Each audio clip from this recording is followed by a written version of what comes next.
இரட்டிப்பான நன்மையை தருவேன் என்றிரே, இன்றைக்கே தருவேன் என்று வாக்குரைத்தீரே. இழந்ததை திரும்ப தருவேன் என்று சொன்னீரே, இரட்டிப்பான பங்கையும் தந்திடுவாரே. சங்கீதம் 118 23வது வசனம்.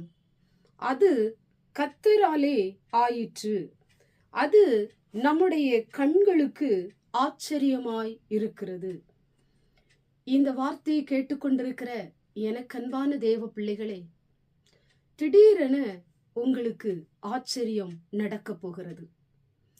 நீங்கள் எந்த காரியத்திற்கெல்லாம் தேவ சமூகத்திலே ஜெபித்து கொண்டிருக்கிறீர்களோ, காத்திருக்கிறீர்களோ, பதிலுக்காக எதிர்பார்த்து கொண்டிருக்கிறீர்களோ, தடைகளை நினைத்து அழுது கொண்டிருக்கிறீர்களோ, கவலைப்பட்டு கலங்கி கொண்டிருக்கிறீர்களோ, அதிலே உங்களுக்கு ஒரு ஆச்சரியம் நடக்கும்படி ஆண்டவர் கிருபை செய்ய போகிறார்.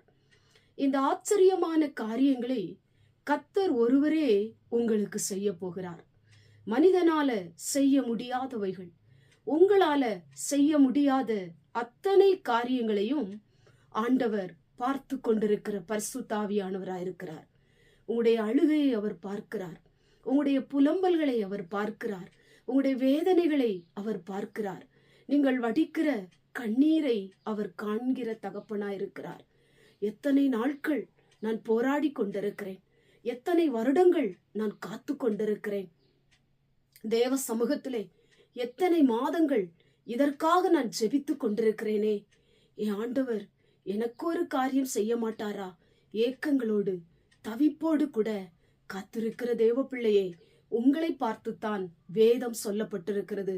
அது கர்த்தராலே ஆயிற்று, அது நம்முடைய கண்களுக்கு ஆச்சரியமாயிருக்கிறது. நீங்கள் ஆச்சரியப்படுகிற விதத்துல திடீரென கர்த்தர் உங்களுக்கு அற்புதம் செய்ய போகிறார். உங்களுடைய கதவை தட்டுகிற தகப்பன், உங்களுடைய விண்ணப்பத்திற்கு பதில் கொடுக்கிற பரிசுத்த ஆவியானவர் நிச்சயமாய் நீங்கள் ஆச்சரியப்படுகிற விதமாய் உங்களுக்கு ஒரு அற்புதம் செய்வார். சோர்ந்து போகாதீங்க, கலங்காதீங்க, நம்பிக்கையோடு இருங்க, விசுவாசத்தோடு கூட இருங்க. நீங்க எதிர்பார்க்கிற அத்தனை காரியத்திலும் கர்த்தர் நன்மை செய்வார், உங்களை ஆசீர்வதிப்பார், உங்களை உயர்த்துவார், காரியங்களை கைகூடி வர பண்ணுவார், உங்களுக்கு நன்மையானவைகளை செய்து நீங்கள் ஆச்சரியப்படுகிற அளவிற்கு கர்த்தர் உங்களுடைய வாழ்க்கையை ஆசீர்வதிப்பார்.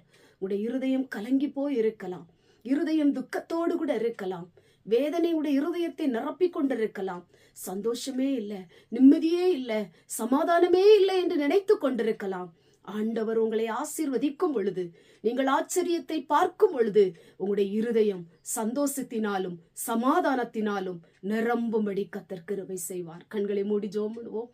எங்கள் பரிசுத்தமுள்ள நல்ல பிதாவே, கேட்டதான வசனத்தின் மூலமாய் இது கர்த்தராலே ஆயிற்று, கண்களுக்கு ஆச்சரியமாயிருக்கிறது என்று வேதம் சொல்லப்பட்டது போல, இந்த வார்த்தையை கேட்டுக்கொண்டிருக்கிற நம்முடைய பிள்ளைகள் எத்தனை நாட்கள் ஜெபித்து கொண்டிருக்கிறார்கள், எத்தனை நாட்கள் காத்துக்கிறார்கள். அப்பா, எனக்கு ஒரு நன்மை நடக்காதா? எனக்கு ஒரு ஆசீர்வாதம் கடந்து வராதா? என் காரியம் வாய்க்காதா? ஆண்டவர் எனக்கு அற்புதம் செய்ய மாட்டாரா என்று ஏக்கத்தோடு தவிப்போடு புலம்பிக் கொண்டிருக்கிற நம்முடைய பிள்ளைகளுடைய வாழ்க்கையிலே ஆச்சரியத்தை காணும்படி கர்த்தர் கிருபை செய்ய போகிற தயவுக்காய் ஸ்தோத்திரம். இயேசுவின் மூலம் ஜெபிக்கிறோம் பிதாவே, ஆமென்.